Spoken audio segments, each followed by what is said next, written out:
దేవుడు చేసిన మేలులు మన జీవితంలో చాలా ఉంటాయి. ఆయనని జ్ఞాపకం చేసుకోవాలి, ఆయన మేలు జ్ఞాపకం చేసుకోవాలంటే చెప్తారు ఒక్కొక్కరు, నాకు ఒక రోజైనా సరిపోదు. మన జీవిత దినములలో దేవుడు చేసిన మేళ్ళను తలపోసుకోవాలంటే దావీదు ఏమని చెప్తున్నాడంటే, నా ప్రాణమా దేవుని సన్నుతించుము, ఆయన చేసిన ఉపకారములలో దేనిని కూడా మరవదు. కనుక ప్రతిరోజు మనం ఏం చేయాలంటే దేవుణ్ణి స్తుతిస్తూ దేవుడు చేసిన మేలులను మనము జ్ఞాపకం చేసుకోవాలి. పౌలు అంటాడు, ఏమంటాడంటే సంఘములకు చెప్తున్నాడు, సంఘస్థులకు చెప్తున్నాడు, ఏమంటున్నాడంటే మీరు ఎల్లప్పుడూ దేవునికి కృతజ్ఞతాస్తుతులు చెల్లించండి. ఎల్లప్పుడూ దేని కొరకు చెల్లించాలంటే ప్రతి విషయంలో, ఏ విషయంలో, ప్రతి విషయంలో, ఒక్కదాని కొరకు మాత్రమే కాదు, దేవుడు మనకు చేసిన అద్భుతాన్ని బట్టి మాత్రమే కాదు అంటున్నాడు. ప్రతి విషయంలో మీరేం చేయండి, దేవునికి కృతజ్ఞతాస్తుతులను చెల్లించండి. ఎప్పుడైతే మనం దేవునికి కృతజ్ఞతాస్తుతులు చెల్లిస్తుంటామో నెంబర్ 1 ఏమవుతుందంటే మన జీవితంలో దేవుని యొక్క ఆత్మ లేదంటే దేవుని యొక్క మహిమ అది మనలో అధికమవుతుంది. ఏమవుతుంది? అధికమవుతుంది. అక్క మీ యొక్క ముఖము తేజస్సుతో ఉంటుంది అనేసి దేవుడు ఇన్స్పైర్ చేస్తున్నాడు. చెప్పు, మీ ముఖము మహిమ చేత నింపబడింది. ఆమేన్, హల్లెలూయా. దేవునికి ఎల్లప్పుడు మనం ఏం చేయాలి చెప్పండి? ఎల్లప్పుడు ఏం చేయాలి? కృతజ్ఞతాస్తుతులు. దేవునికి మన యొక్క ప్రతి అవసరాన్ని మనం ఎలా తెలియజేయాలన్నాడు దేవునికి తెలియనటువంటి దేవునికి తెలియకుండా నీ అవసరత ఏది కూడా ఉండదు. ఎందుకంటే దేవునికి నీ లైఫ్ ఏంటిది అనేది ఆయనకి సమస్తము తెలుసు, దేవునికి తెలుసు. కానీ మనం ఏం చేయాలని చెప్తున్నాడు? దేవునికి నీ యొక్క అవసరతని మనం ఎలా తెలియజేయాలి, ఎలా చెప్పాలి? దేవుని యొక్క వాక్యంలో చాలా స్పష్టంగా చెప్పండి. దేవునికి నీ యొక్క అక్కరలు, నీ అవసరతలు మనం ఎలా తెలియజేయాలి? ఆ దేవుని యొక్క వాక్య ప్రకారం నువ్వు తెలియజేసి మనం ఎలా ఉండాలి? మౌనంగా ఉండాలి. బైబిల్లో మనము అందరికి తెలుసు, సమస్య వచ్చినప్పుడు అందరూ ఏమవుతారు? గడగడలాడిపోతారు. కానీ మనం నేర్చుకోవాల్సింది ఏంటిదంటే యేసు ప్రభు ఎలా ప్రవర్తించిండు చూడండి.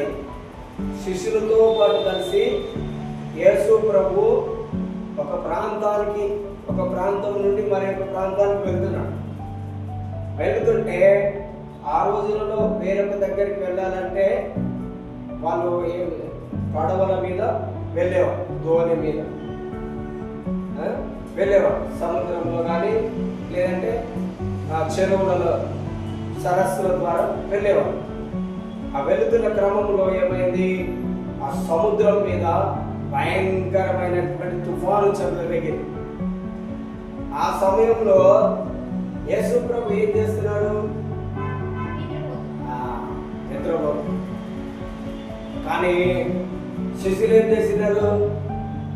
వాళ్ళు సమస్యను చూసి భయపడుతున్నారు.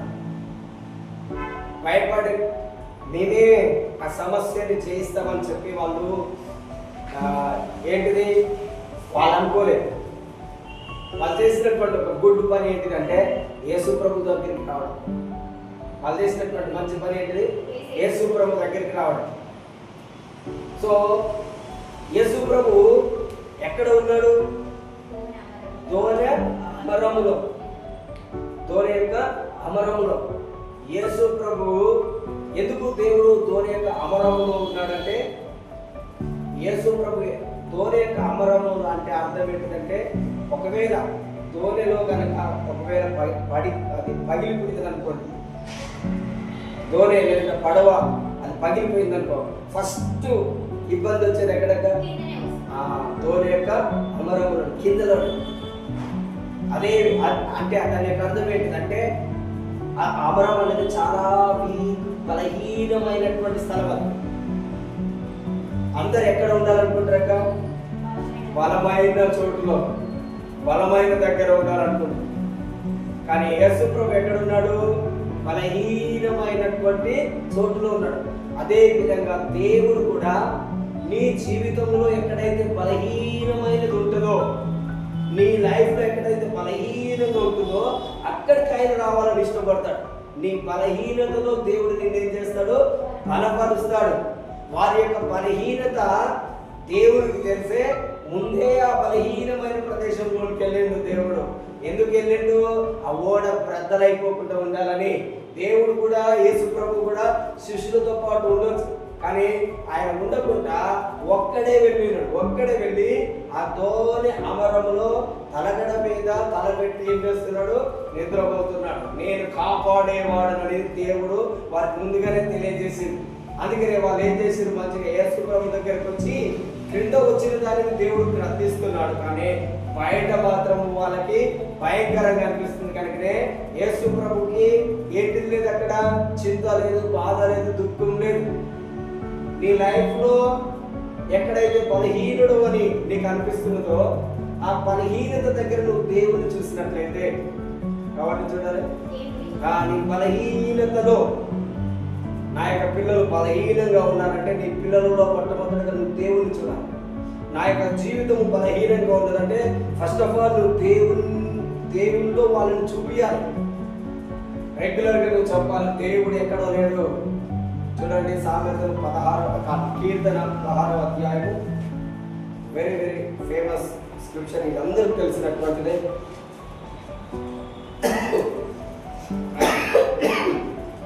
16వ అధ్యాయము 8వ వచనం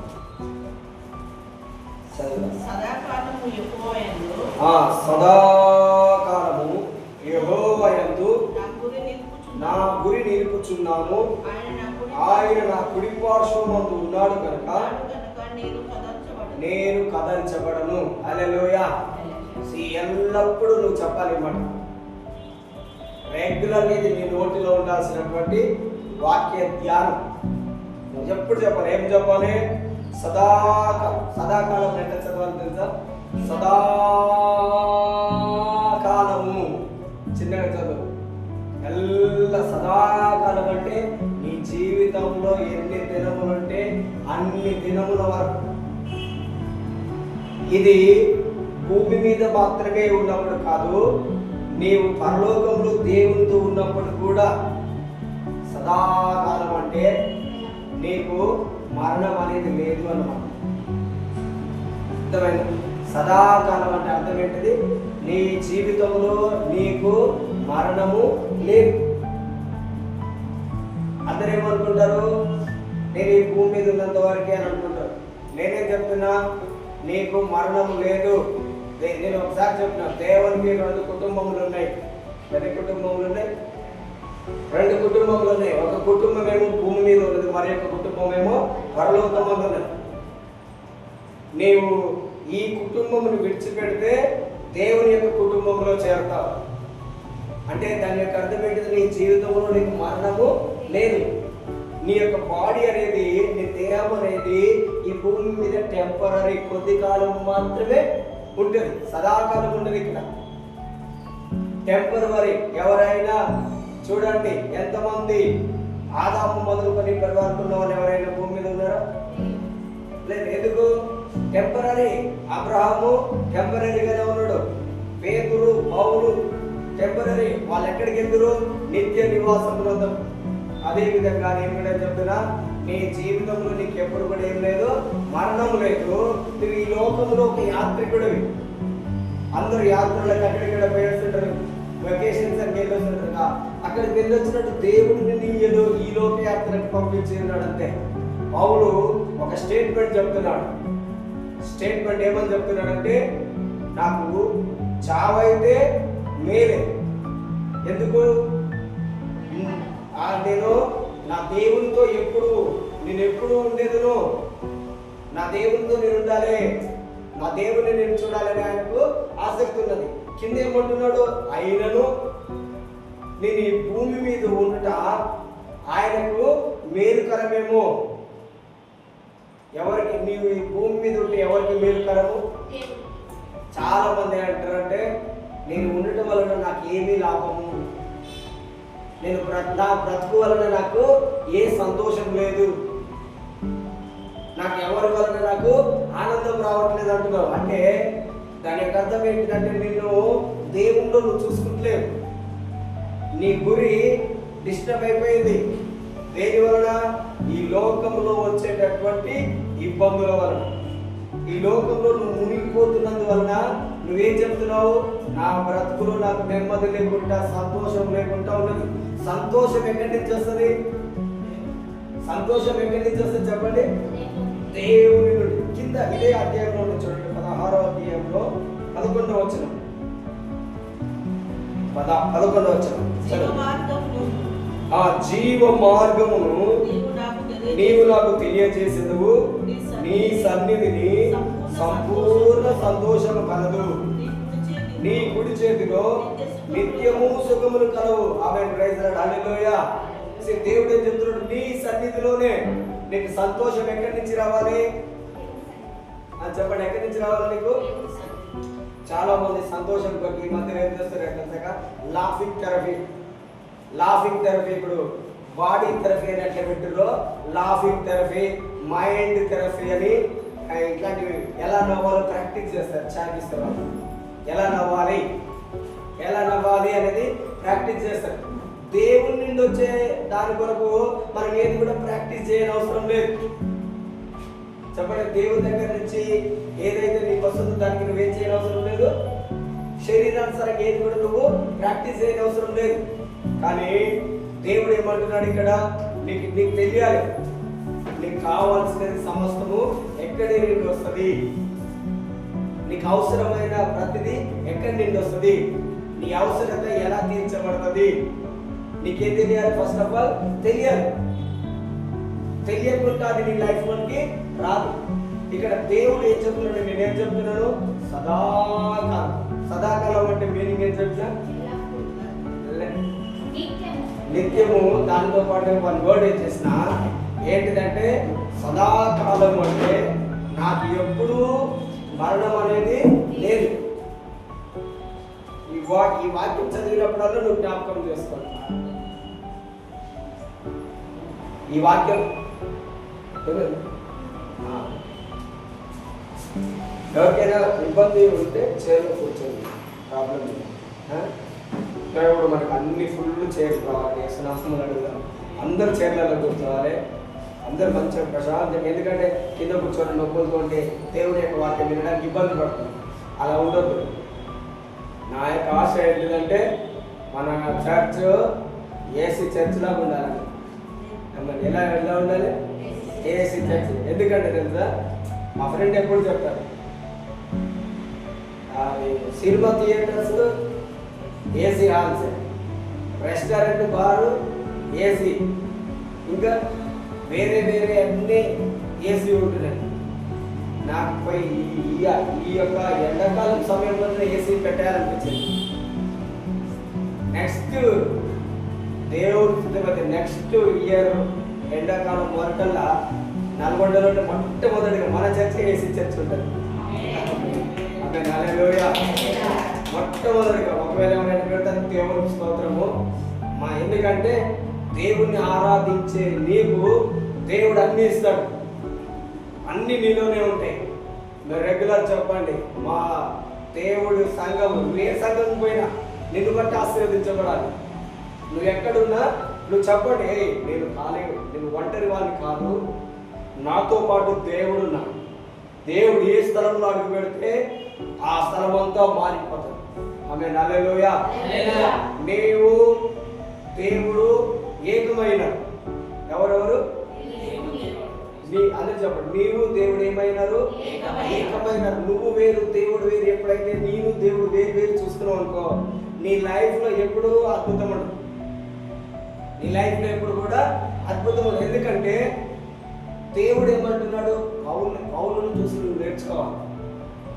పౌలును చూసి మనము నేర్చుకోవాలి. పౌలు ఏమంటాడంటే చూడండి, 1 కొరింథీ 15వ అధ్యాయము, 1 కొరింథీ 15వ అధ్యాయము. అందరూ బైబిల్ అందరూ తీసి చూడండి 10వ వచనం.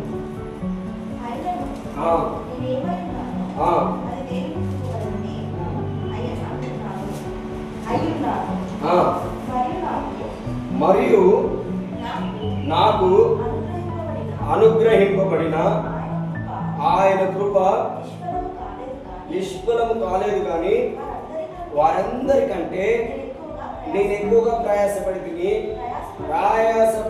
నేను కాను, నాకు తోడై ఉన్న దేవుని కృపయే. హల్లెలూయా. ప్రయాసపడింది నేను కాదు, పోరాటం చేసేది నేను కాదు, బ్రతికేది నేను కాదు. ఏమని చెప్పుకోవాలి? పౌలు ఏమంటున్నాడు? ఏమంటున్నాడు ఇక్కడ ఫస్ట్ స్టార్టింగ్? అయినను నేనేదైతే కలిగి ఉన్నానో, నేను ఇప్పుడు ఎలానైతే ఉన్నానో అది నా వలన ఏమాత్రం కాదు. ఎందుకు అంటున్నాడు? నేను అనే వ్యక్తిని ఎవరైతే ఉన్నానో ఆ వ్యక్తి ఫస్ట్ ఆఫ్ ఆల్ చచ్చిపోయాడు. ఏమైండు? అందరం నేనే అంటారు చూసినావా? ఆ నేను అనేది నీలో చచ్చిపోవాలి. ఈగో ఏంటిది? ఈగో.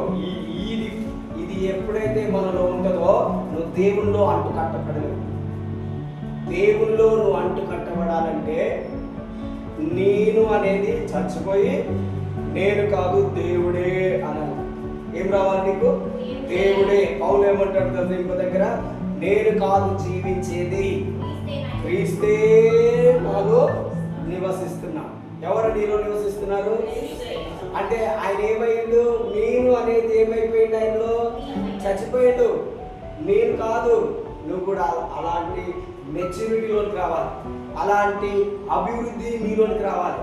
ఎప్పుడైతే నేను కాదు దేవుడే అంటే, ఎప్పుడైతే నువ్వు అలా చెప్తుంటావో దేవుడే నీకు సమస్తం ఇస్తాడు, దేవుడే నీకు ఇస్తాడు. నీ వలన కానిది.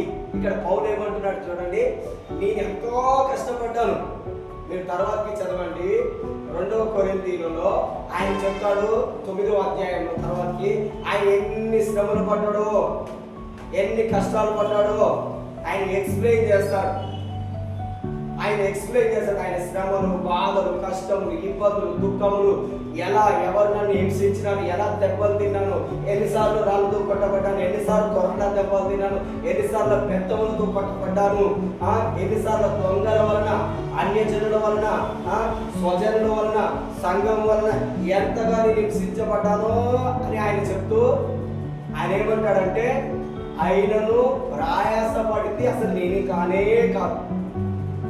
ఈ ఎక్స్పీరియన్స్ ఆయనకి ఎలా వచ్చిందో తెలుసా? ఈ అనుభవం ఆయనకి ఎక్కడి నుండి వచ్చిందో తెలుసా? నేను కాదు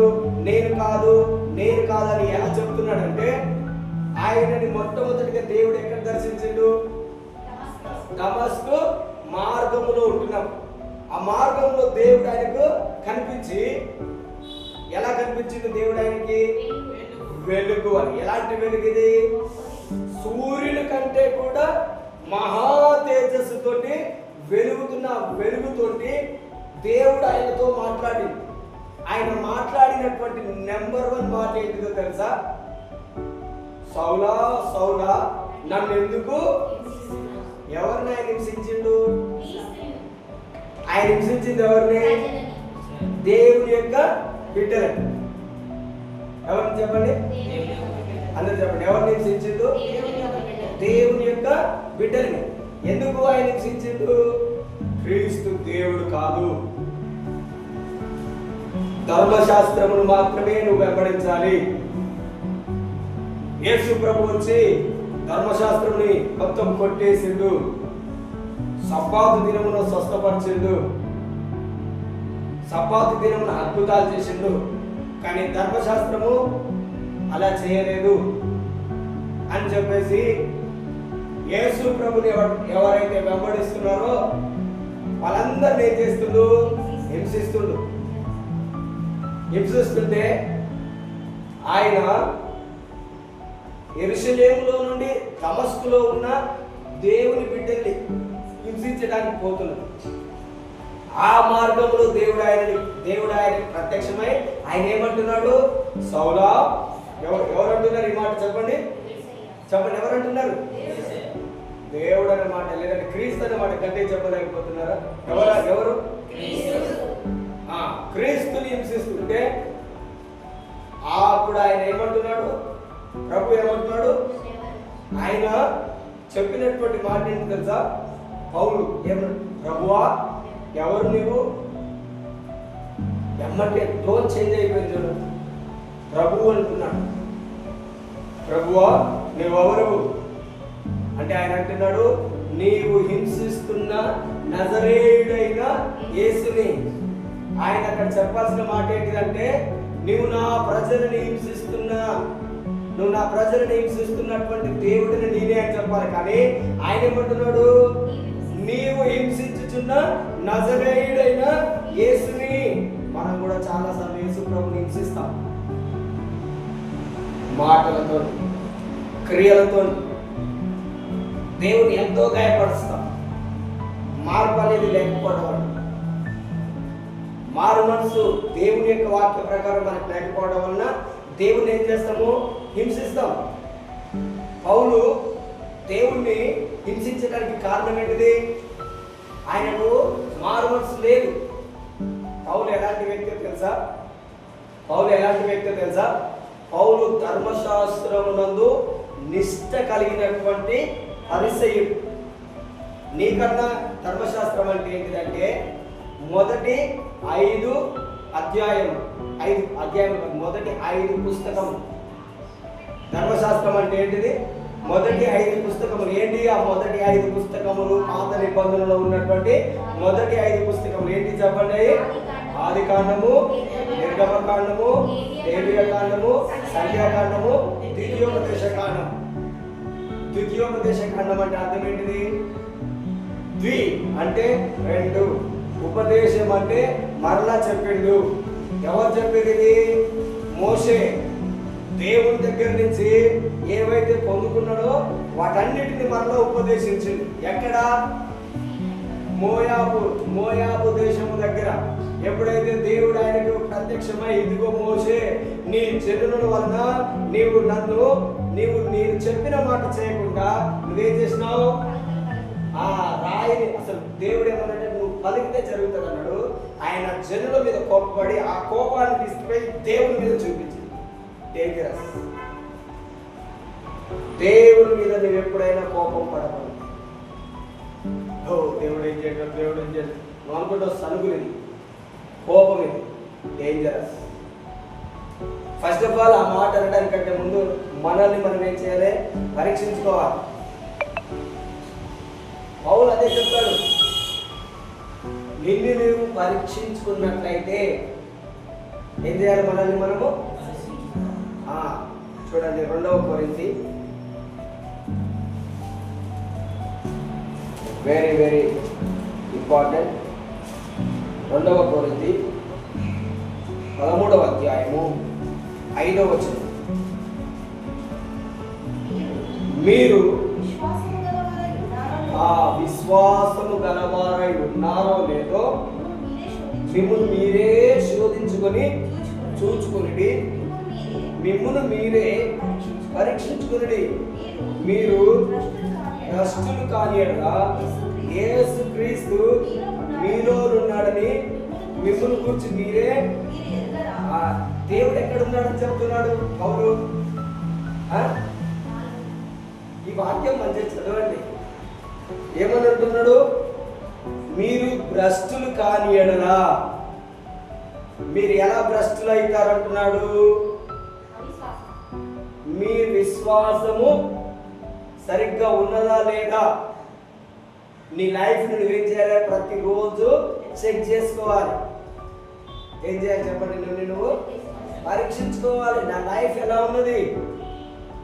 దేవుడు చెప్పిన వాక్యానుసారంగా నేను ఉంటేనేమో నా లైఫ్ పర్ఫెక్ట్ గా దేవునిలో ఉన్నది.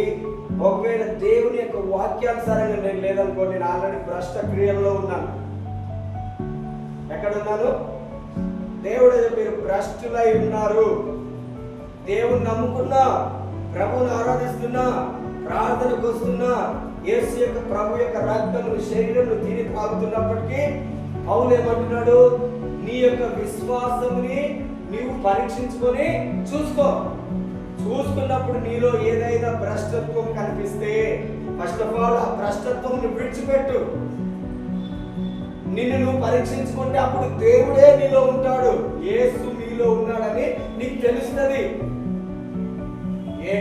నిన్నటి దినంలో మీటింగ్ లో కూడా చెప్పాను, దేవుడు నీలో ఉన్నాడు. దేవుడు నీలో ఉంటే ఆయన నీలో పనిచేస్తుంటాడు. ఆయన నీలో పనిచేస్తుంటే నీలో భ్రష్టత్వం ఉండదు, నీలో ఇబ్బంది ఉండదు, నీకు వ్యాధులు ఉండవు, నువ్వు దేవుని మీద సరగవు, గునగవు, కోపపడవు. హల్లెలూయా. కానీ ఇక్కడ పౌలు ఏం చెప్తున్నాడు? నిన్ను నువ్వు పరీక్షించుకుంటే నీకే తెలుస్తుంది దేవుడు నీలో ఉన్నాడా లేడా. ఎవరు నీలో ఉన్నారని చెప్పండి. ఎవరు నీలో ఉన్నాడా లేడా అని ఎవరికి తెలుస్తుంది? ఎవరికి తెలుస్తుంది? భ్రష్ట క్రియలు అంటే ఏంటి తెలుసా? మన యొక్క పాత స్వభావం ఏదైతే ఉన్నదో అదే స్వభావం ఇంకా నాలో ఉన్నట్లయితే, దేవుని నమ్ముకొని దేవుని యొక్క వాక్యము ఏదైతే చెప్తున్నదో ఆ వాక్యముని బట్టి నేను ఉంటే నాలో భ్రష్టత్వం లేదు. దేవుని యొక్క వాక్యములో ఒకటి బాగుంది, ఇంకొకటి బాగలేదు, 2 బాగున్నాయి, 4 బాగలేవు నాలో అంటే నువ్వు ఆల్రెడీ ఇప్పుడు చెడిపోతున్న విధానంలోనే ఉన్నట్టు. సో కనుక నేనేం చెప్తున్నాను? పరీక్షించుకొని తెలుసుకొని దాన్ని ఏం చేయండి? విడిచిపెట్టండి. దేవుని ఎదురు క్షమాపణ అడగండి, మారు మనసు పొందుకోండి. అప్పుడు నీకేమొస్తుంది? అద్భుతం వస్తుంది. ఆయన ఏం చెప్తున్నా? మోషే ఏం చేసిండు? మాట్లాడమంటే కోపంతో పోయి ఏం చేసిండు? పన్నెండు దేవుని యొక్క వాక్యంలో నరుని కోపము దేవుని యొక్క నీతిని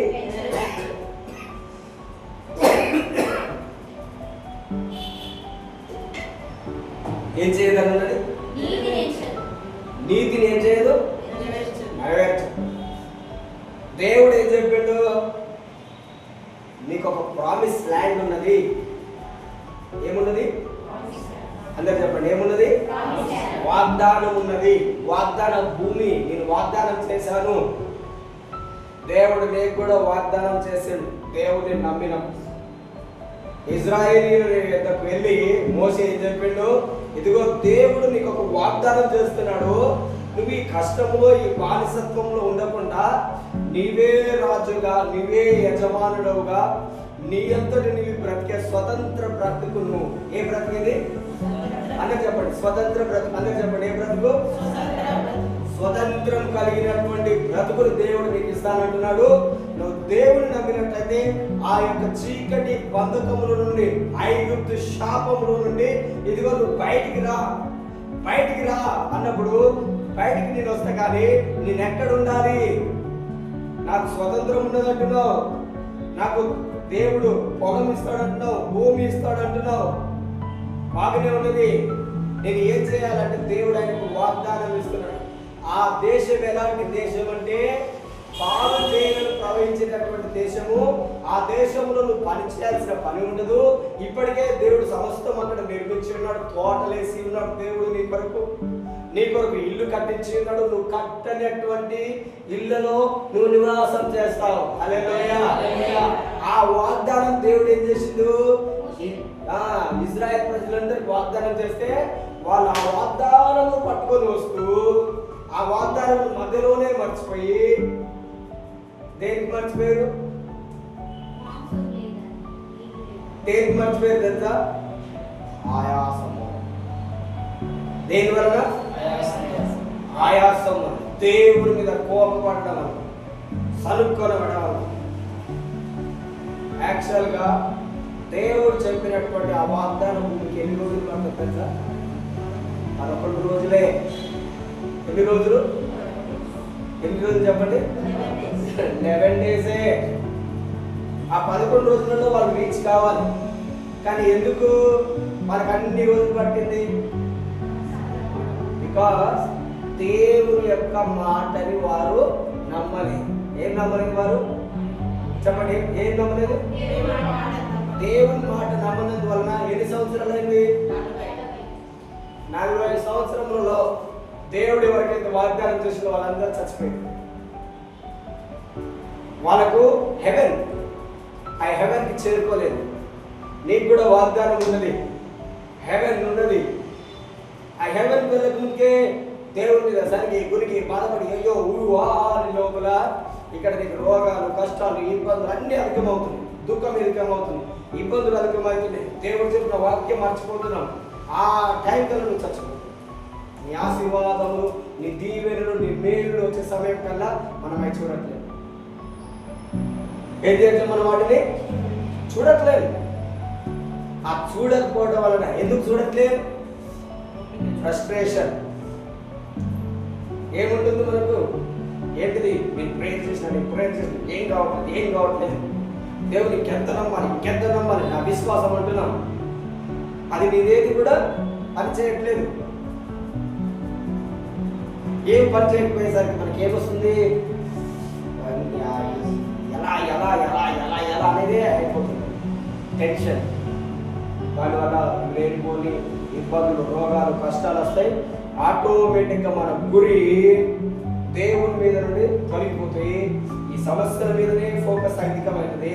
ప్రార్థన అంటే ఒకరోజు ఇంతకుముందు చేసినంత ప్రార్థన చేయము, వాక్యం అంటే ఇంతకుముందు చదివినంత వాక్యం చదవము, కొద్ది నిమిషాలకు పడిపోతుంది. ఆ టైము నిమిషముల నుండి సెకండ్స్కి పడిపోతుంది. అలా అయిపోతుంది. సైతాన్ ఏం చేస్తుంది? దేవుడికి నిన్ను దూరం చేస్తుంది, కనెక్షన్ కట్ చేస్తున్నది. ఏ కనెక్షన్ ఇది? డివైన్ కనెక్షన్, పరలోక కనెక్షన్ నీకున్నది. చెప్పండి, ఏ కనెక్షన్ నీకున్నది? పరలోక కనెక్షన్ నీకున్నది. ఆ కనెక్షన్ ఏం చేస్తున్నది? కట్ అయిపోతుంది. ఎలా కట్ అయిపోతుంది? దేవుడికి దూరం అయిపోతుంది, నీ కనెక్షన్ అనేది కట్ అవుతుంది. నువ్వు దేవుడికి దగ్గర అయిపోతుంది, నీ బంధం అధికమవుతుంది. హల్లెలూయా. నీ బంధం ఏమవుతుంది? అధికమవుతుంది. పౌలు ఏం చేసిండు? సంఘం హింసించిన కారణం ఏంటిది? దేవుని గురించిన మారు మనసు లేకపోవడం వలన. మనం దేవుని ఎలా హింసిస్తున్నాము? మారు మనసు ఉండి దేవుని యొక్క వాక్యమును సరిగ్గా అర్థం చేసుకోకపోవడం వలన మనం ఏం చేస్తున్నాము? మనం దేవుని హింసిస్తున్నాం. మనం కూడా ఏం చేస్తున్నాం? దేవుని హింసిస్తున్నాం. ఒక వ్యక్తిని హింసిస్తే చూడండి, అంతరంగంలో ఎన్ని గాయములైతే మీకు తెలుసో తెలియదు. ఎస్పెషల్గా స్త్రీలకి చాలా గాయాలు చెప్పరు బయటికి. హృదయం నిండా ఏముంటాయి? గాయాలు, చీము, నెత్తులు ఉంటాయి. వాళ్ళని ఎవరితో ఒక్క మాట చెప్తే కన్నీరు కారుస్తున్నారు, దుఃఖం ఉంటుంది. మాటల ద్వారా గాయపడతాం. ప్రతిరోజు అధికంగా గాయములు పొందేటటువంటి వ్యక్తులు ఎవరంటే స్త్రీ. కొంతమంది స్ట్రాంగ్ ఉంటారు, వాళ్ళు ఇతరులనే గాయపరుస్తుంటారు. ఎస్పెషల్గా భర్తలు హింసిస్తారు, పిల్లలు హింసిస్తారు. ఇంకా వాళ్ళు ఇంకా స్ట్రాంగ్ అయ్యారు అనుకో, ఇంటిలో మాత్రమే కాదు బయట కూడా ఏం చేస్తారు? రాడికల్గా ఉంటారు. చాలా డేంజరస్ ఫెలోస్. వాళ్ళు ఎక్కడైనా ఎలా ఉంటారు? వాళ్ళకి గాయములు కావడం వాళ్ళకి ఇష్టం ఉండదు. వాళ్ళే ఇతరులను గాయాలు పెట్టేలాగా చేస్తుంటారు. కానీ చాలా డేంజర్. బైబిల్ ఏం చెప్తున్నదంటే, భార్యలారా మీ భర్తలకు విధేయత కలిగి ఉండండి. అదేవిధంగా భర్తలకు దేవుడు ఏం చెప్తున్నాడు? భర్తలారా మీ భార్యల్ని ప్రేమించండి, నీ సొంత శరీరం వలె. నీ సొంత శరీరాన్ని నువ్వు గాయపరుచుకుంటావా? నీ భార్యను గాయపరుస్తున్నట్టే నిన్ను నువ్వు గాయపరుచుకుంటున్నట్టే. ఆమె ఏడుస్తుంటే నువ్వే ఏడుస్తున్నట్టే. ఆమె నవ్వుతే నువ్వు నవ్వుతున్నట్టే. హల్లెలూయా. అందుకని దేవుడు ఏమన్నాడు? నువ్వు వేరు, ఆమె వేరు కాదు. అదే విధంగా దేవుడు ఏమంటున్నాడంటే, నేను నవ్వుతే నువ్వు నవ్వాలి, నువ్వు వేరు నేను వేరు కాదు. దేవుడు ఏమంటున్నాడు? నువ్వు వేరు నేను వేరు కాదు. ఏ విధంగానైతే దేవుడు సంఘం భార్య భర్తలు ఒకటే, భర్త ఏడిస్తే భార్య ఏడుస్తుంది, భార్య ఏడిస్తే భర్త ఏడుస్తారు అన్నట్టు, నువ్వు ఏడిస్తే దేవుడు ఏడుస్తాడు, నువ్వు నవ్వితే దేవుడు నవ్వుతాడు. దేవుడు నవ్వుతే నువ్వు నవ్వాలి, దేవుడు ఏడిస్తే నువ్వు ఏడవాలి. అంటే దేవుడు నువ్వు వేరు వేరు కాదు. హల్లెలూయా. ఇప్పటి వరకు నువ్వు వేరు దేవుడు వేరు చూసుకుంటున్నావేమో.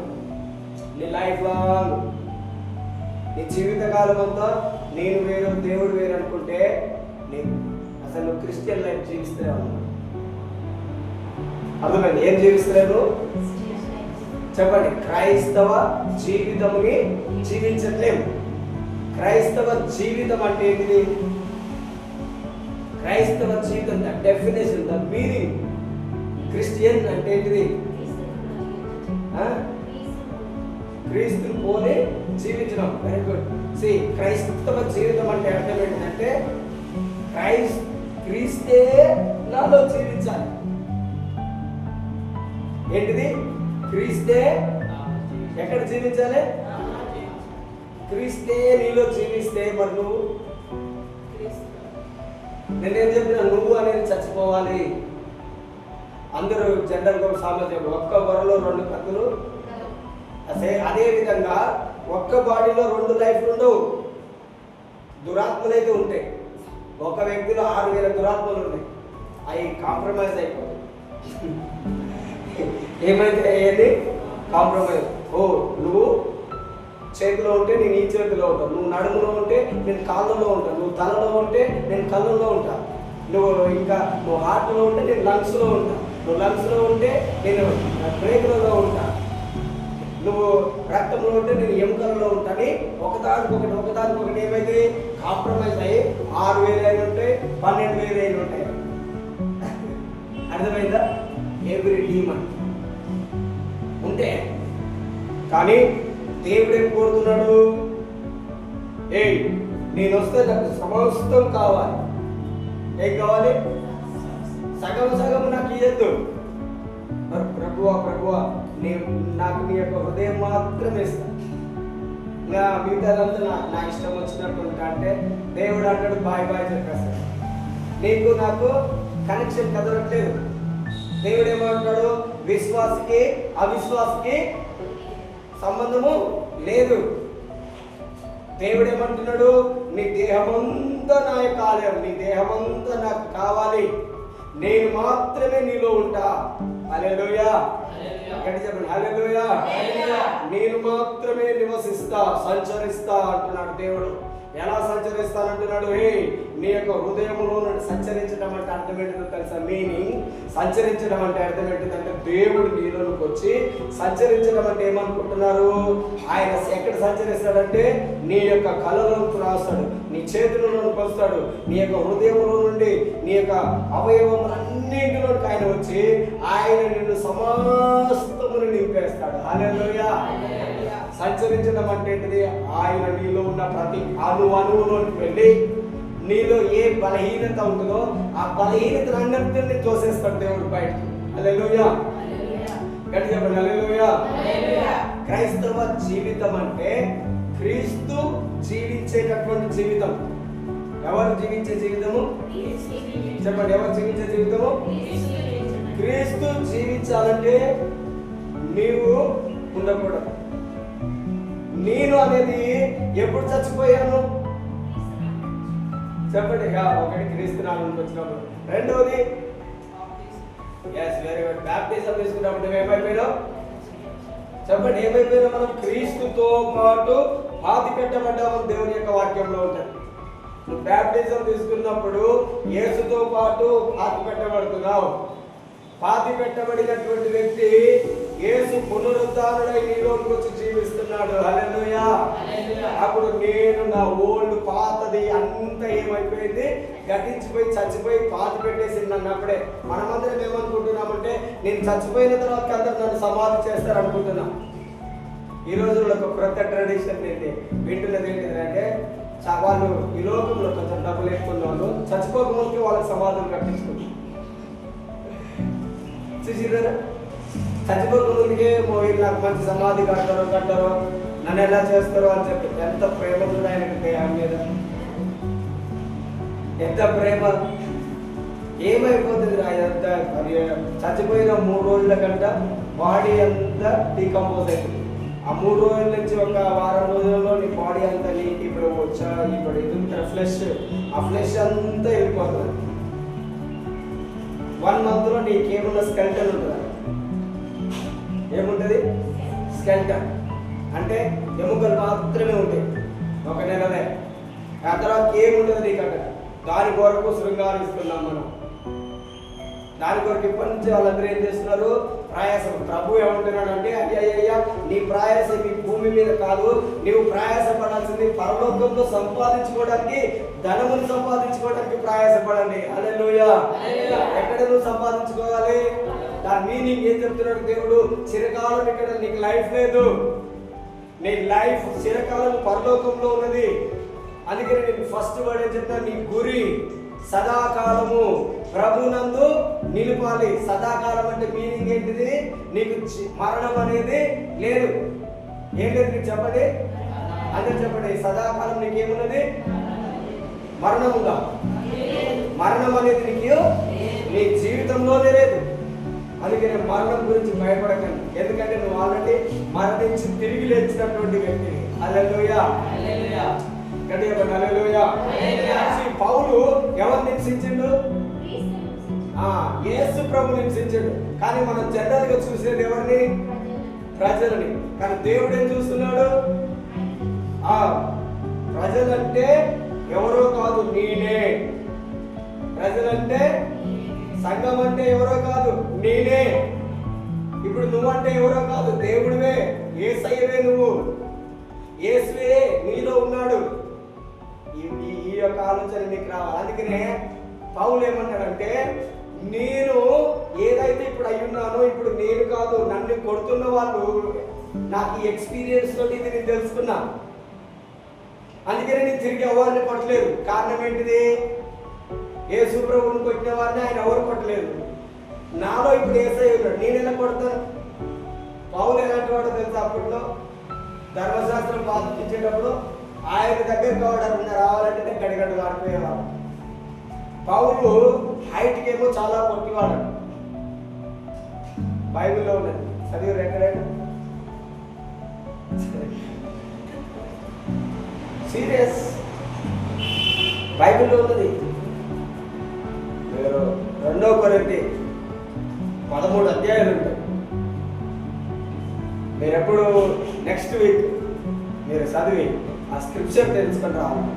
ఆ వచనం ఎక్కడ ఉన్నది? స్టార్టింగ్లో చిన్నపిల్లలు మమతా వీళ్ళందరూ ఉండేది కదా. అప్పుడు అలాంటి నేను ఒక మాట చెప్పి ఇట్లనే పౌలు చాలా పొట్టివాడని చెప్పి ఆ వచనం ఎక్కడ ఉందో సండే కలర్ నేర్చుకురావని చెప్పి వాళ్ళు ఏం చేసేది? బైబిల్ మొత్తం చదివేసేది. అట్లా బైబిల్ చదవడానికి వాళ్ళకి ఇంట్రెస్ట్ కలిగించేది.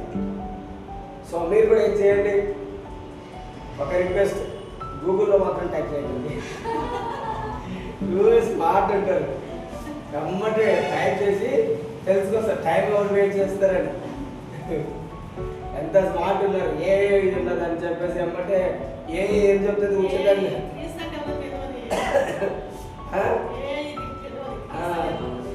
ఈ సింపుల్ నీకు తీసుకెళ్ళిపోతుంది. మీరు నమ్మకంగా ఉండాలి. నువ్వు పరీక్షించుకోవాలి. నేను చెప్పి నువ్వు విశ్వాసమో అవిశ్వాసం. ఒకవేళ గూగుల్లో టైప్ చేసారనుకోండి, మీరు అందరూ అప్పుడు అవిశ్వాసాలు అవుతారు. ఏమంటున్నా? ఎక్కడ వెతకాలి మీరు? ఎక్కడ వెతకాలి? నేను బైబిల్ అంతా వెతుకోమని చెప్తాను. ఒక్క పత్రిక పేరు చెప్పిన. ఏంటిది ఆ పత్రిక? 2 కొరింథీ. అందులో 13 అధ్యాయాలే ఉన్నాయి. రోజు ఒక అధ్యాయం చదివితే 7 అధ్యాయాలు అయిపోతాయి.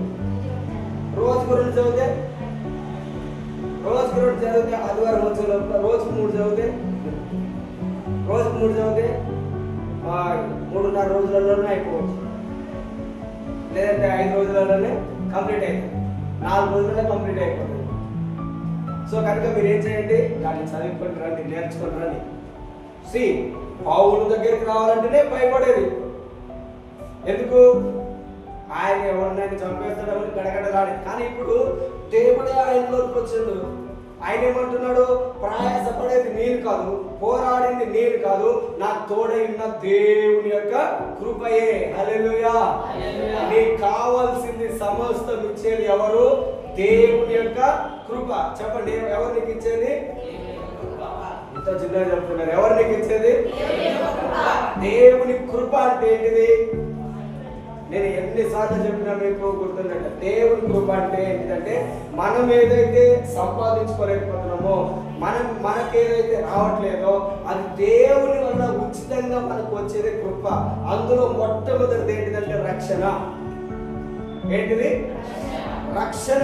నెంబర్ 2 ఏంటిదంటే ఆ రక్షణ ద్వారా దేవుడు నిన్ను నీతిమంతునిగా చేసిండు. ఆమె హల్లెలూయా. నెంబర్ 3 ఏం చేసిందంటే నిన్ను నీతిమంతునిగా చేసి, మూడవదిగా దేవుడే నీలోకి వచ్చి నివాసం చేస్తున్నాడు కృప ద్వారానే. కృప నీ మీద లేకుంటే దేవుడు నీలో నివసించడు.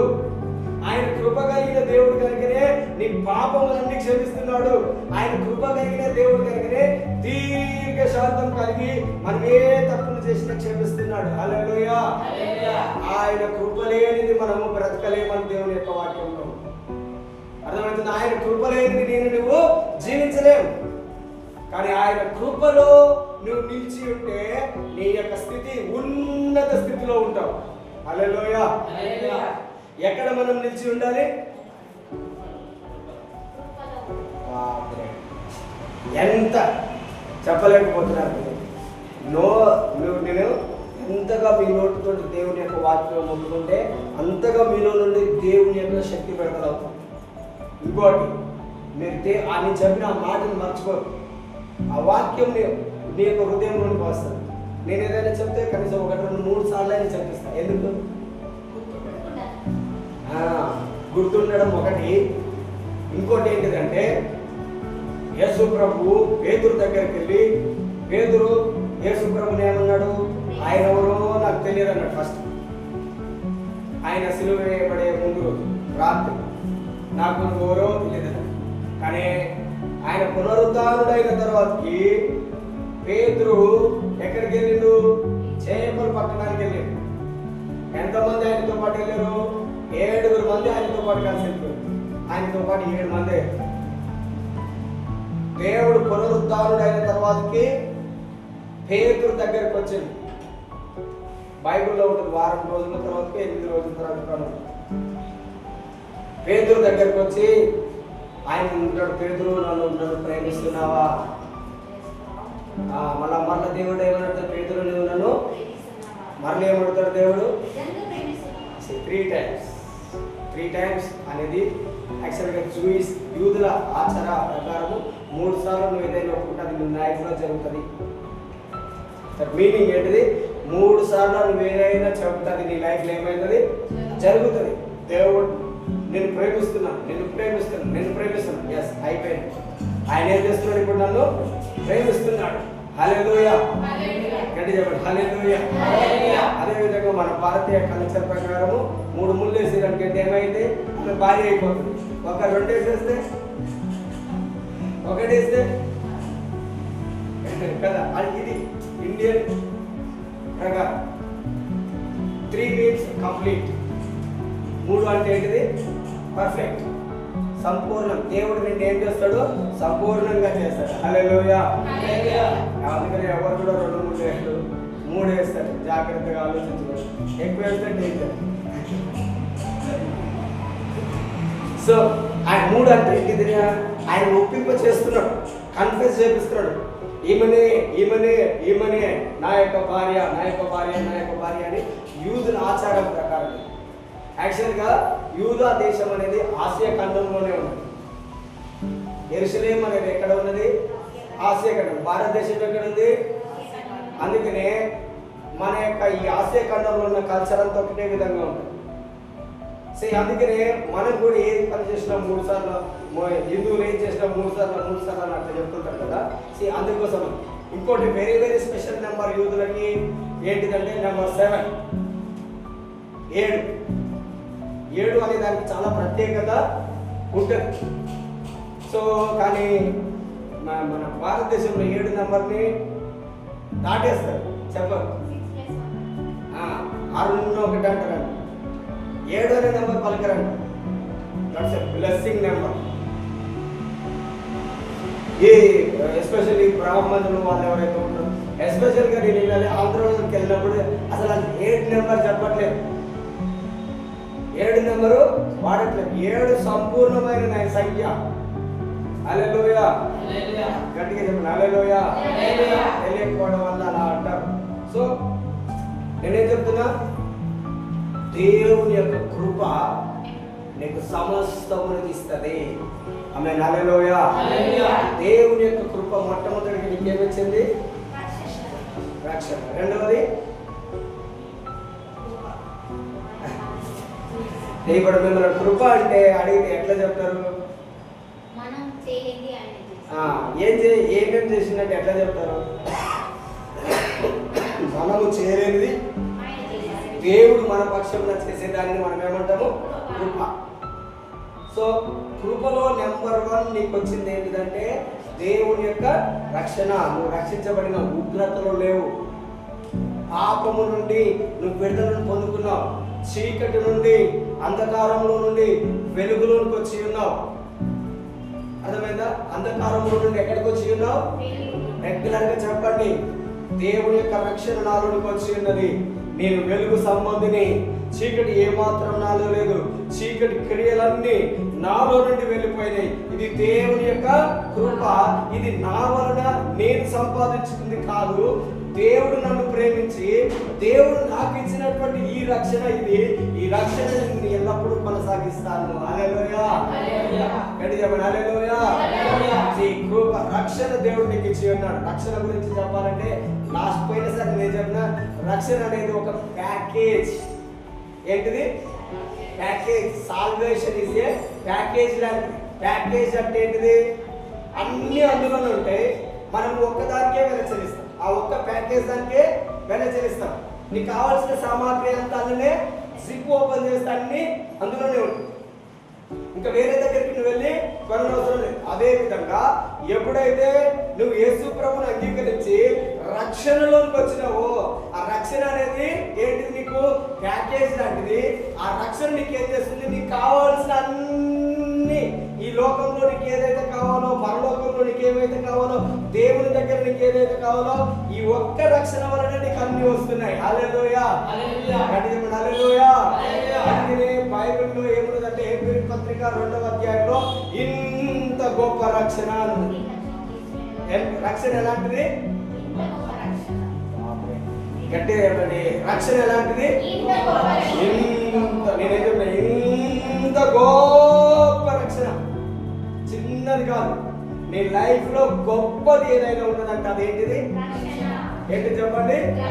రక్షణ. అందుకనే దేవుడు ఏం చెప్తున్నాడు? నీ రక్షణను కోల్పోవద్దు. రక్షణ అనే కిరీటం నీకు పెట్టి ఉన్నాడు దేవుడు.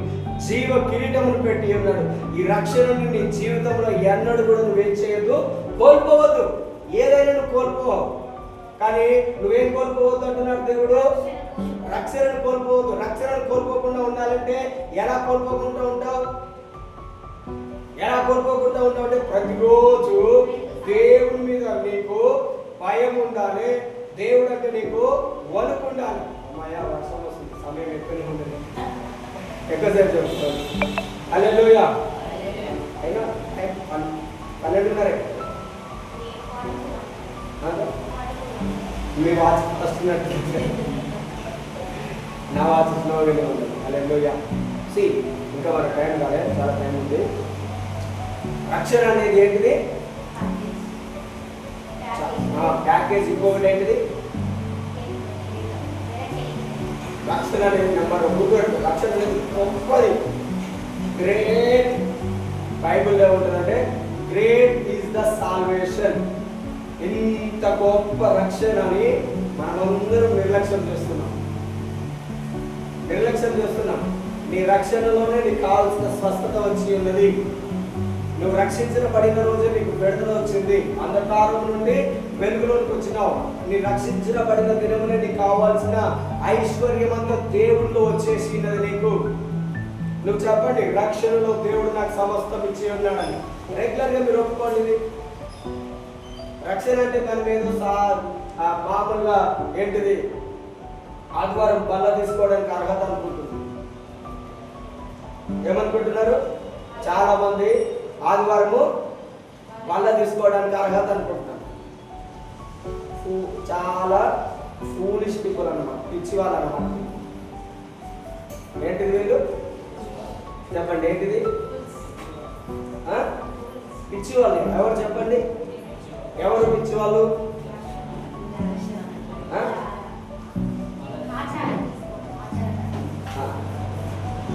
రక్షణ కేవలము నేను బల్ల తీసుకోవడానికి మాత్రమే అని ఎవరైతే అనుకుంటారో దేవుడు వారిని ఏమంటున్నారు? పిచ్చి వాళ్ళు, మీరు మీకేమి తెలియట్లేదు అంటున్నారు.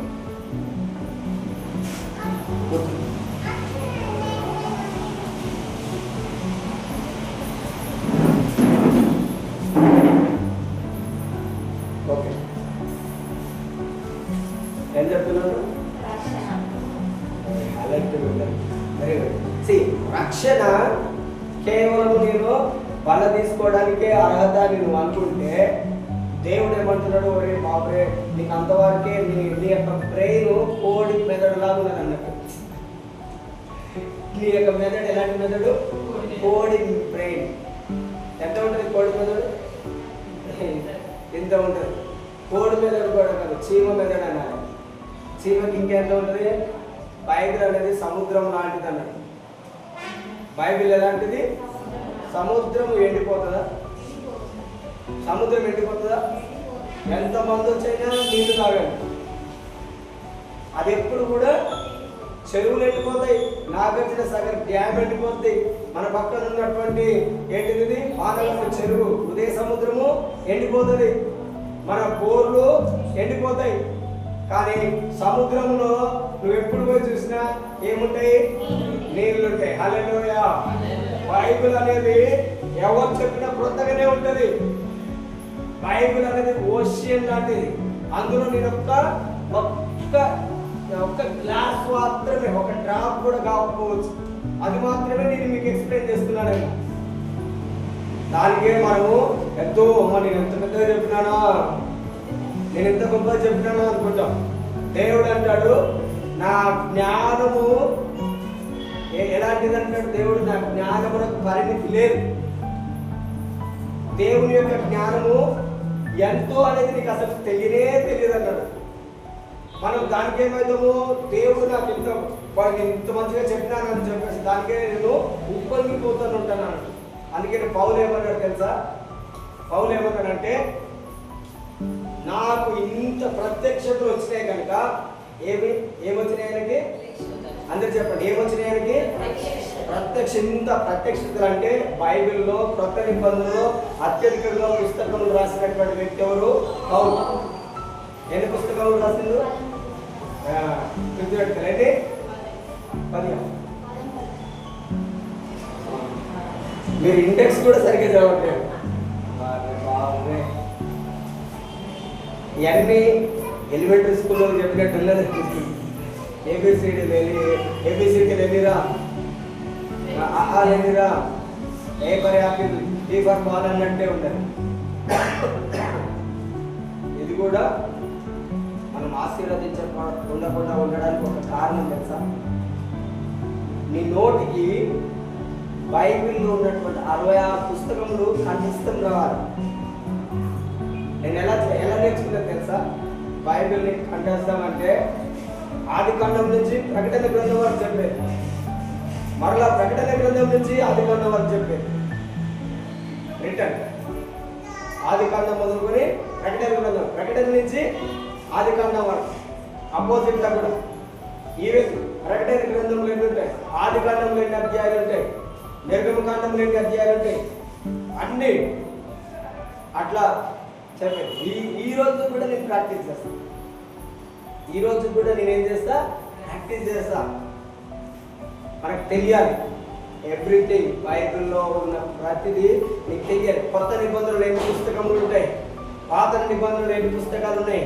పాత నిబంధనలు ఎవరు రాసినారు? ఏ పుస్తకములు ఎవరు రాశారు? ఏ సమయంలో రాశారు?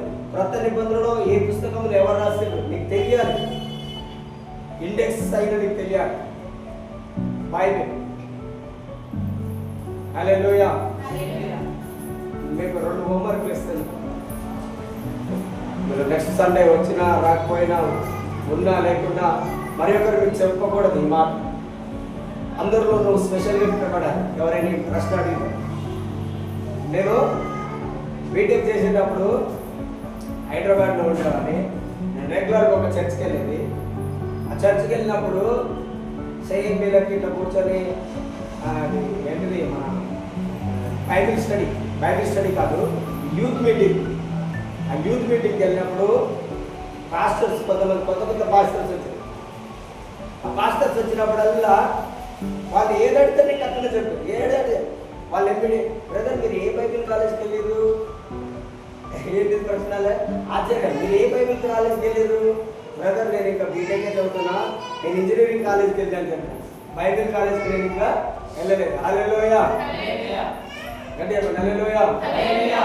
మీరు కూడా అంత ప్రత్యేకమైన వాళ్ళగా ఉండాలి. నీ లైఫ్ స్టైల్ అలా మారుకోవాలి. ఎలా మారాలి?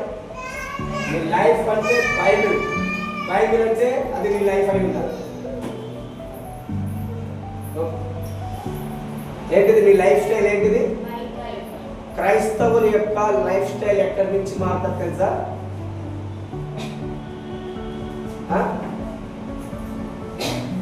క్రిస్టియన్ లైఫ్, క్రైస్తవ లైఫ్ అనేది ఎక్కడి నుండి చేంజ్ అవుతుంది తెలుసా? నీ లైఫ్ స్టైల్ ఎలా మార్చుకోవాలి? నీ లైఫ్ స్టైల్ని నువ్వు ఎలా చేంజ్ చేసుకోవాలంటే బైబిల్ని చూసి నీ కల్చర్ ఏ కల్చర్? మన కల్చర్ నేను ఇండియన్ కనుక నా ఇండియన్ కల్చర్ అంటాం, లేదంటే మాది తెలంగాణ కనుక తెలంగాణ కల్చర్ అంటాం. నువ్వు అలా చెప్పొద్దు. నా కల్చర్ బైబిల్ కల్చర్. హల్లెలూయా. ఏ కల్చర్ నీది? బైబిల్ కల్చర్ నీ కల్చర్. బైబిల్ చెప్పినట్టు నువ్వు నడవాలి. బైబిలే నీ లైఫ్ కావాలి. నీ లైఫే బైబిల్ అయి ఉండాలి. డస్టర్ లాగా ఉండాలి. డస్టర్ని తీసుకెళ్ళి నీళ్ళలో ముంచినాం అనుకోండి, దాని నిండా ఏమొస్తాయి? బయటకు లేదు వాటర్ బయటకు వస్తుందా? ఎప్పుడు వస్తుంది? దాన్ని స్క్వీజ్ చేసినప్పుడు దాంతో ఏమొస్తుంది? మళ్ళా ముంచితే మళ్ళీ వాటర్ని కన్సల్ట్. అదేవిధంగా నీవు కూడా ఒక డస్టర్ లాగా ఉండాలి. బైబిల్ అంతా నువ్వు ఏం చేయాలి? ఏం చేయాలి? నువ్వు స్వాలో ఏం చేయాలి? బైబిల్ అంతా నీ నోటిలో నుండి, నీ యొక్క హృదయంలోనికి రావాలి. ఎవడైనా నిన్ను క్రష్ చేద్దామని వచ్చినప్పుడల్లా నీలో నుండి ఏం రావాలి? బైబిల్ బయటికి రావాలి. హల్లెలూయా. ఏం నీ నోటి నుండి రావాలి? యేసు ప్రభు ఉపవాసం ఉన్నాడు ఎన్ని రోజులు? ఒక్కసారి ఉన్నాడు తన లైఫ్ లో. 3.5 years లో ఒక్కసారి మాత్రమే ఫాస్టింగ్ ఉన్నాడు. 40 రోజులు. ఆ 40 రోజులు అయిపోయిన తర్వాతకి ఆఫ్టర్ ఫాస్టింగ్ ఉన్నప్పుడు సైతాన్ రాడు. ఫాస్టింగ్ అయిపోయిన తర్వాతకి డెవిల్ వస్తాడు. సైతాన్ యేసు ప్రభు దగ్గరికి వచ్చింది. యేసు ప్రభు దగ్గరికి వచ్చి ఏం చెప్తున్నది? యేసు ప్రభు ఏమడుతుంది? నువ్వు దేవుని కుమారుడు అయితే ఈ రాళ్ళను రొట్టెలుగా చేసుకోను. దేవుని యొక్క వాక్యంలో ఈ మాట ఉన్నదా లేదా? అందుకనే ఎవరు చెప్తున్నారు ఈ మాట? సైతానికి నీకంటే కూడా చాలా బాగా దేవుని యొక్క వాక్యము తెలుసు. కానీ యేసు ప్రభు ఎక్కడి నుంచి జవాబు ఇచ్చింది? మరి ఎక్కడి నుంచి ఇచ్చిండు? సేమ్ వాక్యంలో నుండే ఇచ్చిండు. సైతాన్ ప్రశ్నించింది ఎక్కడి నుంచి? ధర్మశాస్త్రంలో నుండి. యేసు ప్రభు సమాధానం చెప్పింది ఎక్కడి నుంచి? బైబిల్ అంటే ఏంటిది? 66 పుస్తకంలో నుంచి కాదు. క్రొత్త నిబంధన ఎక్కడిది? ఎప్పుడు ఆ సమయంలో యేసు ప్రభు చనిపోయిన తర్వాతకి మత్తయి, మార్కు, లూకా రాసింది, యోహాను రాసింది. ఆ తర్వాతకి పౌలు పత్రికలు రాసిండు, పేతురు 2 పత్రికలు రాసిండు, యాకోబు 1 రాసిండు, యూదా 1 రాసిండు. కానీ యేసు ప్రభు దగ్గరికి వచ్చినప్పుడు, సైతాన్ యేసు ప్రభు దగ్గరికి వచ్చినప్పుడు అసలు కొత్త నిబంధన లేదు కదా. ఎక్కడి నుండి చెప్పిండు? పాత నిబంధనలో నుంచి. పాత నిబంధన అంటే ఏంటిది? ఎక్కడి నుండి? ధర్మశాస్త్రంలో నుండి. మీరు ధర్మశాస్త్రం చదివించారు, కానీ రెఫరెన్స్ బుక్ బైబిల్ని కానీ మీరు ఓపెన్ చేయరు. రెఫరెన్స్ బైబిల్ ఓపెన్ చేయరు. ఎక్కడ ఉందో వెనకండి. ధర్మశాస్త్రంలోనే ఉంటుంది. ధర్మశాస్త్రం అంటే 5 పుస్తకములు అని చెప్పి 5 పుస్తకములలోనే ఉంటుంది. యేసు ప్రభువును శోధించినప్పుడు ఆ శోధించే సమయంలో చెప్పినటువంటి మాట, ఫస్ట్ మాట. నెంబర్ 2 మాట ఏం చెప్పింది? నువ్వు పై నుండి దుంపు, అప్పుడు నీ పాదములు ప్రయత్నాలనుకుంటే దేవుడు నిన్ను ఎత్తి పట్టుకుంటాడని. ఇది ఎక్కడి నుంచి చెప్పింది? కీర్తనలో నుంచి. సైతాన్ ఎక్కడి నుంచి చెప్పింది? కీర్తనల నుంచి.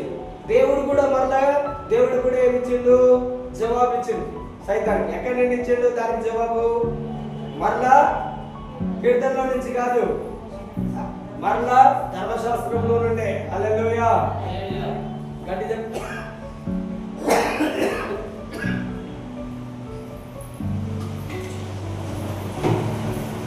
ధర్మశాస్త్రంలో నుండి దేవుడు తన యొక్క వాక్యాన్ని చెప్పాడు.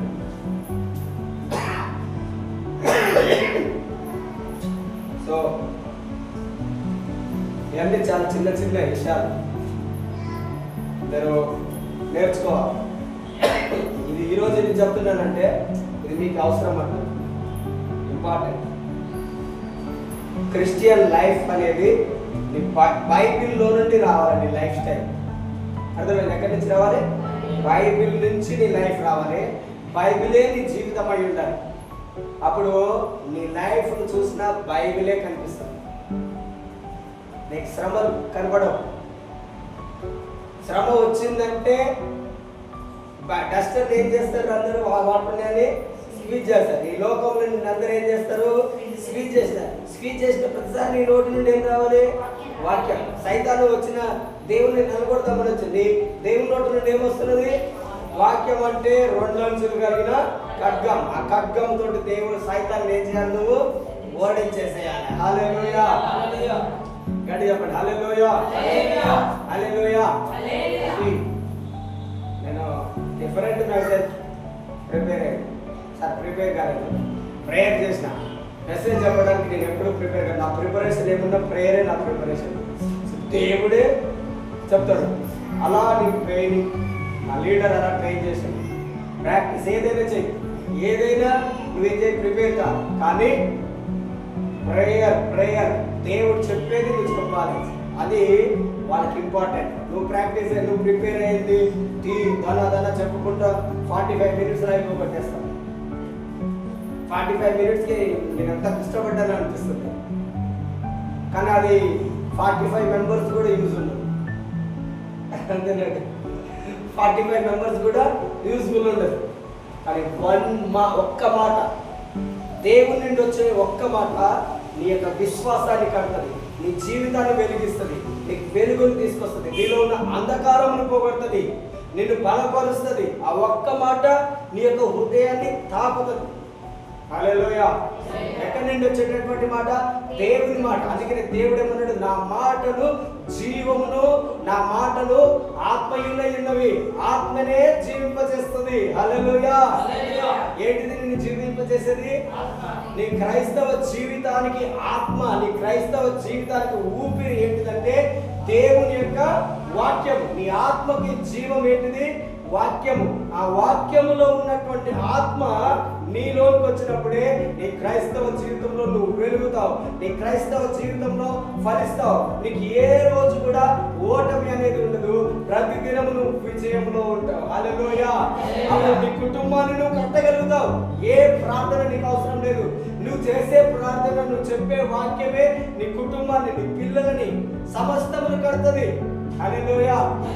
ఆదివారం ఆరాధన అయినా ఉపవాస ప్రార్థన అయినా ఏంటిదంటే నెలలో మనం ఒకసారి బిర్యానీ వండుకున్నట్టే. That's it. అంతే. ఆదివారం ఆరాధన నీ జీవితాన్ని కట్టదు. నీ జీవితాన్ని కట్టేది రెగ్యులర్గా నువ్వు దేవునితో సహవాసం చేసేటటువంటి సమయం నిన్ను కడుతుంది.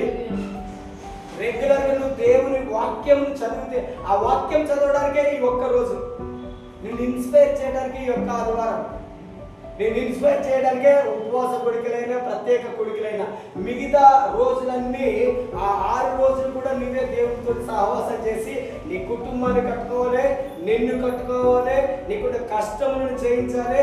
మనము పెట్రోల్ బంక్కి ఎప్పుడు వెళ్తాము? పెట్రోల్ ఉంటే వస్తావా? ఆ 6 రోజులు దేవుడు నీకు కావాల్సిన పెట్రోల్ ఇస్తున్నాడు. నీ క్రైస్టియన్ లైఫ్ మండడానికి ఏం చేస్తున్నాడు? దేవుడు నీకు పెట్రోల్ ఇస్తున్నాడు. నీ పెట్రోల్ అయిపోయినప్పుడు మన బంకులు ఉంటున్నాడు. చర్చ్ అనేది ఒక బంక్ లాంటిది, పెట్రోల్ బంక్ లాంటిది. నేను ఫిల్ చేస్తాను దేవుని యొక్క ఇగ్ని ఏంటిది వెలిగించడానికి. నువ్వు క్రైస్తవ జీవితంలో ఆరిపోకుండా ఉండడానికి నిన్ను ఆత్మలో బలపరుస్తారు తప్పే మరి యొక్క దానికి కాదు. హల్లెలూయా. నీ శరీరాన్ని బలపరచరు. నెంబర్ 1, నీ శరీరాన్ని బలపరచరు. నీ ఆత్మని మాత్రమే. ఎక్కడైతే నీ ఆత్మ వర్ధిల్లుతుందో అక్కడికి మీరు వెళ్తే మీరు బలపరచబడతారు. కానీ ఆత్మ వర్ధింపు లేని దగ్గరికి వెళ్ళి ఆత్మానుసారంగా ఎదగండి సమస్యలు అంటే ఫస్ట్ ఆఫ్ ఆల్ దేవుడు అంటాడు, నీ ఆత్మ వర్ధిల్లునే కొలది నీ సమస్యలన్నీ నీ నుండి దూరం అవుతాయి. హల్లెలూయా. అందుకనే దేవుడు ఏమన్నాడు, ఆత్మ లేనివాడు నావాడు. నా ఆత్మ నీలో ఉంటే నా ఆత్మనే నీకు సమస్తం చేస్తుంది. క్రైస్తవ జీవితం అంటే నేనేం చెప్పినా దేవుడే నీలో వచ్చి జీవించాలి. రక్షణ అంటే ఏంటిది? రక్షణలోనే సమస్తం ఉన్నాయి. నీకు కావాల్సిందంతా రక్షణలో ఉన్నది. అందుకనే ఎల్లప్పుడు రెగ్యులర్ గా రక్షణ అనేది దేవుడి నుండి వచ్చినటువంటి గొప్ప ట్రెజర్ నాకు అని చెప్పాలి. గొప్పది, దేవుని యొక్క నుంచి వచ్చిన గొప్ప భాగ్యం అది నాకు. ఆ రక్షణలోనే నాకు కావాల్సిన సమస్తం ఉన్నది. ఆ రక్షణ ఎలా వచ్చింది? నేను సంపాదించుకుంటూ వచ్చింది కాదు, అది దేవుని వలన, దేవుని యొక్క కృప వలన అది నా లైఫ్ లోనికి వచ్చింది. కృపని ఎప్పుడు కూడా నువ్వు మిస్ చేసుకోవద్దు. చాలా మంది దేవుని యొక్క కృపలో నుండి తొలగిపోతున్నారు. కానీ నేను కృపలో అతుకోబడాలి, కృప నుండి ఇంకా అధిక కృపలోకి వెళ్ళాలని దేవుడు చెప్తున్నాడు. కానీ ఏ కృపలోనైతున్నావో ఆ కృపలోనే కృప పోగొట్టుకోమని చెప్పట్లేదు దేవుడు. హల్లెలూయా. ఏం కాదు, నువ్వు కృప నుండి ఎక్కడ ఉన్నది?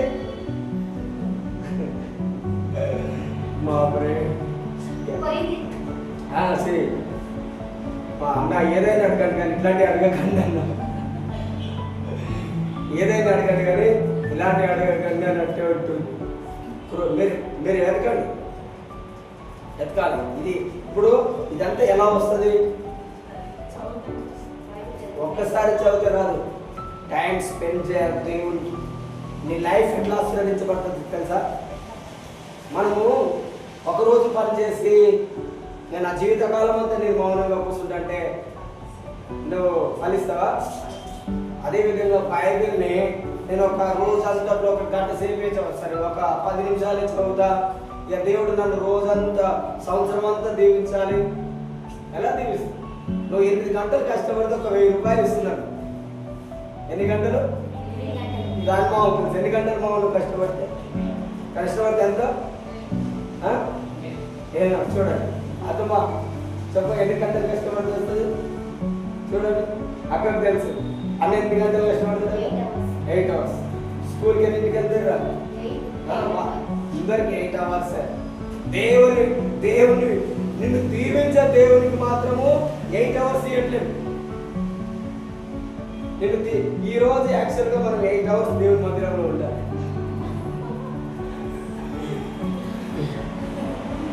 ఉంటారా? అది క్లియారిటీ.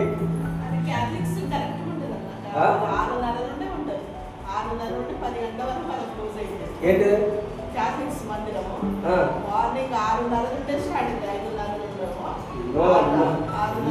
లిమిట్స్ ఉండదు. చూడండి, మనకేమో లిమిట్స్ పెట్టుకుంటున్నాం. దేవుని దగ్గరికి వస్తే మాత్రం నో లిమిట్. అదే నేను చెప్తున్నా. యాక్చువల్గా లోకంలో పని చేయడానికి నీకు ఒక లిమిట్, ఒక టైం, ఈ టైం నుంచి ఈ టైం వరకు చేస్తే నీకు ఇంత వస్తుంది. దేవుని దగ్గరికి మాత్రము ఇంకా టైం వాచ్ వాచ్ వాచ్. ఎప్పుడు నీ మైండ్ అంతా దేని మీద ఉంటుంది? వాచ్ మీదనే ఉంటుంది. అవి ఎందుకుంటుంది తెలుసా? తెలుసా? ఆయాసం. ఇంకేంటే చెప్తాను, బోర్ కొడుతుంది. ఎప్పుడు ఇన్నదే వింటున్నా, కొత్తది ఏం లేదు. నా ఆత్మలో ఏం ఫలింపు లేదు. ఏం లేదు? నీకు ఆత్మలో ఏం రావట్లేదు. నువ్వు ఆత్మలో ఫలించట్లేదు, ఏం ఉండట్లేదు. అందుకనే ఎప్పుడైపోతున్నాయి ఇప్పుడు ట్రెడిషనల్ అన్నమాట. ఏంటి ఇది అంట? ఒక ఆచారం పెట్టేసారు, పద్ధతి. దేవుని దగ్గరకు వస్తే ఇలాంటి పద్ధతి అనేది మనం మర్చిపోవాలి. ఏం చేయాలి? మనము మర్చిపోవాలి. హల్లెలూయా. 8 hours ఉంటామా? ఉండలేదు. కొన్ని దగ్గర నాన్ స్టాప్ 12 hours పెడతారు, 6 hours ఉంటుంది, 8 hours ఉంటుంది. 10 to 4. వాళ్ళ సంఘాలు చూడండి ఎంత గొప్పగా ఆశీర్వదించబడుతుంది. మనం కూడా అలా ఆశీర్వదించబడాలి. ఆమేన్. హల్లెలూయా. అంటే చెప్పండి హల్లెలూయా. కేరళలో 21 days ఫాస్టింగ్ ప్రేయర్స్ కంటిన్యూస్గా నడుస్తాయి. ఈ నెల పెడితే 2 నెలల తర్వాత మళ్ళీ 21 days, కొంతమంది 40 days, కొంతమంది 100 days. వాళ్ళ కేరళ మీరు ఎందుకు చూడండి ఎంత ఏ కుటుంబంలో చూడండి వాళ్ళకు అప్పులు అనేవి ఉండవండి. మినిమం వారి దేశంలో, వారి రాష్ట్రంలో, వారి ఇంటిలో ఒక్కరైనా ఫారెన్లో ఉంటున్నాడు, ఒక్కరైనా గవర్నమెంట్ జాబ్ ఉంటారు, ఒక్కరైనా బిజినెస్ మ్యాన్ ఉంటారు. అందుకనే కేరళ మొత్తం క్రైస్టియన్ రాష్ట్రం. వాళ్ళు ప్రార్థన అంటే ఎంత ఆసక్తి ఉంటుందంటే చిన్నపిల్లలు మొదలుకొని పెద్దవారి వరకు ఫుల్. మనం కూడా నేర్చుకోవాలి. హల్లెలూయా. గట్టిగా చెప్పండి హల్లెలూయా. ఫైనల్ ఒకటి చెప్తాను ఉన్నాయి. నీ యొక్క రక్షణలోనే నీకు సమస్తమును. నీ రక్షణని దాటి వెళ్ళకండి. మీరు దేవునికి రోజు చెప్పండి, కృతజ్ఞతాస్తుతులు చెల్లించండి. దేవా, నాకు ఇంత గొప్ప రక్షణని ఇచ్చినావు, ఈ రక్షణనే నేను కాపాడుకుంటున్నాను, నాకు రక్షణనే వస్త్రమునిచ్చి ఉన్నాను. ఏమి ఇచ్చినాడు దేవుడు నీకు? రక్షణనే వస్త్రమునిచ్చి ఉన్నాడు. దేవుడు నిన్ను కాపాడుతున్నాడు. రేపు వచ్చే ఆదివారము ఈ రక్షణ గురించి మీకు ఎక్కువ అర్థం కావటానికి చెప్తాను. రక్షణ ఉంటే నీకు ఏముంటుంది? రక్షణ కోల్పోతే నువ్వేం కోల్పోతావు? చాలా మంది చూడండి, బ్యాప్టిజం తీసుకునేంత వరకు ఎంత ఉత్సాహంలో ఉంటుంది. బ్యాప్టిజం అయిపోయిన 1 నెల వరకు కూడా అదే ఉత్సాహం ఉంటుంది. ఆ నెల తర్వాతకి నుంచి చూడండి ఇంకా చర్చ్కి కనబడరు, చర్చ్లో కనబడరు. వారానికి 4 Sundays అయితేనేమో ఒక సండే వచ్చి మరి ఒక సండే ఎస్కేప్ చేసి 3వ ఆదివారం వస్తారు. 4వ ఆదివారం నుంచి ఇంకా బాయ్ బాయ్ చెప్పేస్తారు. ఎందుకు? ఎందుకంటే వాళ్ళకి అంతకంటే ముందు ఉన్న సమస్యలన్నీ తొలగిపోయినాయి, ఇబ్బందులు పోయినాయి, రక్షణ వచ్చింది. ఇక ఇప్పుడు రక్షణ వచ్చింది కనుక ఏంటిది? మరలా ఇక నేను రక్షణలో ఉన్నానని చెప్పేసి మరలా లోకానికి పోతారు. లోకానికి పోయి ఇంకా భయంకరమైన పరిస్థితి వచ్చినప్పుడు అప్పుడు మరలా దేవుని మందిరానికి వస్తారు. ఎంత భయంకరమైన పరిస్థితిలో ఉన్నారు కనుక మీకు రక్షణ గురించి చాలా క్లారిటీగా నేను చెప్పాలనుకుంటున్నాను. లేదా మీరు అందరు తెలుసుకుంటారు, మీరు కూడా ఇతరులకు చెప్పండి. మీరు ఏదైతే తెలుసుకున్నారో దాన్ని ఇతరులకి చెప్పండి. మీరే ప్రాక్టీస్ చేయండి, చెప్పండి, వివరించండి. అప్పుడు ఇంకా నీ లోనికి ఆ మాటలు వెళ్తాయి. హల్లెలూయా.